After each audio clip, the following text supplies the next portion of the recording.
Welcome back. গত 3টি পর্বে আমরা অনেক কিছু শিখেছি। আজ দেখি তোমরা কতটা শিখেছো। চলো ফ্যাক্টরাইজেশন করি।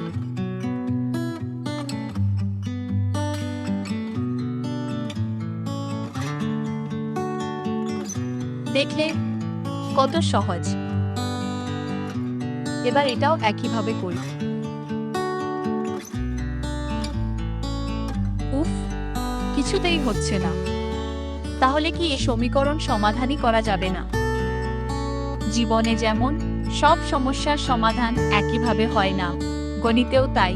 যখন ফ্যাক্টরাইজেশন ব্যর্থ হয় তখন দরকার হয় মাস্টার ফর্মুলা, শ্রীধর আচার্যের সূত্র।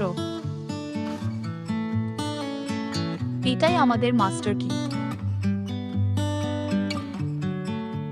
সবচেয়ে গুরুত্বপূর্ণ কাজ হলো এ, বি এবং সি ঠিকভাবে চিহ্নিত করা। 57 একটি পূর্ণবর্গ সংখ্যা নয়, তাই স্কোয়ার রুট 57 এভাবেই থাকবে। আরে, এটাই পরীক্ষায় সবচেয়ে বেশি হওয়া ভুল।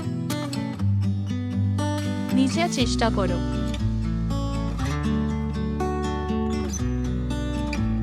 এ, বি ও সি এর মান বসিয়ে পাই।